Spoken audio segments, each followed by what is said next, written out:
الله وحده لا شريك له ونشهد أن سيدنا ومولانا محمدا عبده ورسوله وصلى الله تعالى على خير خلقه محمد وآله وصحبه وبارك وسلم تسليما كثيرا كثيرا. أما بعد فأعوذ بالله من الشيطان الرجيم. بسم الله الرحمن الرحيم. قل هذه سبيلي أدعو إلى الله على بصيرة أنا ومن اتبعني وسبحان الله وما أنا من المشركين. وقال تعالى: السابقون الأولون من المهاجرين والأنصار والذين اتبعوهم بإحسان رضي الله عنهم ورضوا عنه. وقال تعالى: كل نفس ذائقة الموت وإنما توفون أجوركم يوم القيامة فمن زحزح عن النار وأدخل الجنة فقد فاز وما الحياة الدنيا إلا متاع الغرور. وقال النبي صلى الله تعالى عليه وسلم: إذا تبايعتم بالعينة وأخذتم أذناب البقر ورضيتم بالزرع وتركتم الجهاد سلط الله عليكم ذلا لا ينزعه حتى ترجعوا إلى دينكم. وقال النبي صلى الله تعالى عليه وسلم: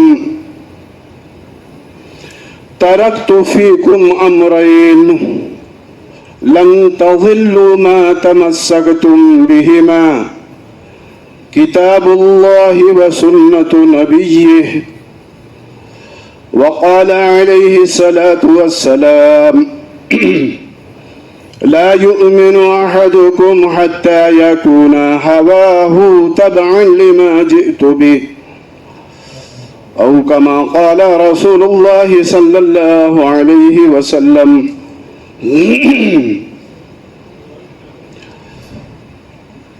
قابل احترام بزرگوں اور بھائیوں، اللہ جل شانہ اما نوالہ نے اس روئے زمین پر بسنے والے، چلنے پھرنے والے ہر فرد بشر کی اور ہر انسان کی پوری کامیابی اور پوری کامرانی اللہ تعالیٰ نے اپنے مبارک دین کے اندر رکھی.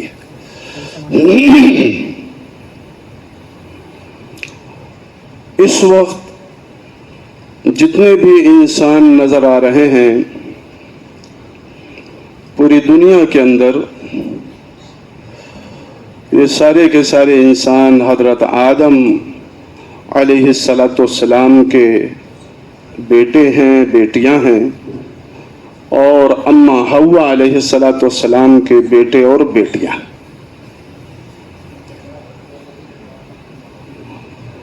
علماء نے لکھا ہے آدمی کو آدمی اسی لیے کہا جاتا ہے کہ اس کی نسبت آدم علیہ السلام سے ہے. آدمی یہ آدم والا ہے، آدم کی اولاد ہے. عربی ہو یا عجمی ہو، مشرق کا رہنے والا ہو یا مغرب کا رہنے والا ہو، شمال کا رہنے والا ہو یا جنوب کا رہنے والا ہو، افریقہ کے جنگلات میں رہنے والا کالا آدمی ہو یا انگلینڈ اور آسٹریلیا اور نیوزی لینڈ کا گورا عیسائی ہو، وہ حاکم ہو یا محکوم ہو، مالک ہو یا مزدور ہو، شہری ہو یا دیہاتی ہو، پڑھا ہو یا ان پڑھ ہو، مرد ہو یا عورت ہو، جوان ہو یا بوڑھا ہو، کسی بھی ملک اور کسی بھی صوبے اور کسی بھی تحصیل اور کسی بھی قریے اور کسی بھی گلی کوچے سے تعلق رکھتا ہو، بزرگوں، دوستو، قیامت تک آنے والے آخری انسان تک کے لیے اب نجات کا، کامیابی کا، سرخروئی کا، سربلندی کا سب کے لیے صرف ایک راستہ ہے، اور وہ راستہ ہے حضرت محمد الرسول اللہ صلی اللہ علیہ وسلم کا۔ لَقَدْ كَانَ لَكُمْ فِي رَسُولِ اللَّهِ أُسْوَةٌ حَسَنَةٌ، پیارے نبی صلی اللہ علیہ وسلم کی زندگی یہ نمونہ ہے۔ آپ نے ارشاد فرمایا، اللہ کا فرمان ہے، إِنَّ هَذَا صِرَاطِي مُسْتَقِيمًا فَاتَّبِعُوهُ، یہ میرا سیدھا راستہ ہے، اس کی اتباع کر لو، اس راہ پہ چلو تو کامیاب ہو جاؤ گے۔ جنت والا راستہ اور اللہ والا راستہ اور دونوں جہان کی کامیابی والا راستہ وہ حضرت محمد الرسول اللہ صلی اللہ علیہ وسلم والا راستہ۔ بزرگوں اور بھائیوں، میں اپنا سبق سنا رہا ہوں، آپ بزرگوں کے سامنے آپ دھیان توجہ سے سنیں گے، چونکہ کہنے والا بھی محتاج ہے، سننے والے بھی محتاج ہیں۔ وَذَكِّرْ فَإِنَّ الذِّكْرَ تَنفَعُ الْمُؤْمِنِينَ، حکم ہے پیارے نبی صلی اللہ علیہ وسلم کو آپ مذاکرہ کیجئے۔ حضرت جی مولانا سعد صاحب دامت برکاتہم بارہا بیان میں فرماتے ہیں، ایک تذکیر ہے، ایک تحریر ہے۔ تحریر سے اسلام نہیں پھیلا، تذکیر سے اسلام پھیلا ہے۔ تذکیر، نبی مذکر ہوتے تھے، وہ تذکیر کا کام کرتے تھے۔ اللہ نے ارشاد فرمایا، فَإِنَّ الذِّكْرَ تَنفَعُ الْمُؤْمِنِينَ، یہ تذکیر جو ہے ایمان والوں کو نفع دے، اور ایمان والوں میں عوام بھی، خواص بھی، علماء بھی، حفاظ بھی، مفتیان کرام بھی، ائمہ کرام بھی، مؤذنین بھی، چھوٹے بھی، بڑے بھی، غریب بھی، امیر بھی، ایمان والوں میں سب شامل ہیں، سب کو نفع ہوگا۔ انما انت مذکر، آپ مذکر ہیں، پیارے نبی صلی اللہ علیہ وسلم کو ارشاد فرمایا گیا آپ مذکر ہیں۔ لست علیہم بمسیطر، آپ کو اللہ نے حاکم نہیں بنایا ہے۔ بعض مفسرین نے حاکم کا ترجمہ کیا ہے، اور بعض مفسرین نے تھانے دار کا ترجمہ کیا ہے، بعض مفسرین نے داروغہ کا ترجمہ کیا ہے۔ ہم نے آپ کو داروغہ نہیں بنایا، ہم نے آپ کو تھانے دار نہیں بنایا، پیارے نبی صلی اللہ علیہ وسلم، انما انت مذکر لست علیہم بمسیطر، آپ کو ہم نے مذکر بنایا۔ فرمایا اسلام جو پھیلا ہے وہ تذکیر سے پھیلا ہے، یہ تذکیر سب کی ذمہ داری ہے۔ تحریر، تحریر سے ہم طریقہ پیش کر سکتے ہیں، عمل نہیں سمجھا سکتے۔ اس لیے حضرت جی دامت برکاتہم بارہا اس وقت صبح کے بیان میں فرمایا کرتے ہیں کہ یہ عجیب بات ہے کہ انسان کا بدن یہ عملی سرمایہ ہے، انسان کا جسم، انسان کا بدن عملی سرمایہ ہے۔ فرمایا انسان کا بدن اور انسان کا جسم عملی سرمایہ ہے تو یہ تو دنیا کمانے میں لگا ہے، اور رسائل سے، وسائل سے، موبائل سے لوگ دین پھیلا رہے ہیں، کبھی دین نہیں پھیلے گا۔ بات سمجھ رہے ہیں؟ جو انسان کا عملی بدن ہے، بدن یا عملی سرمایہ ہے، یہ تو دنیا کمانے میں لگا ہے۔ چلو سعودیہ، چلو امریکہ، چلو جاپان،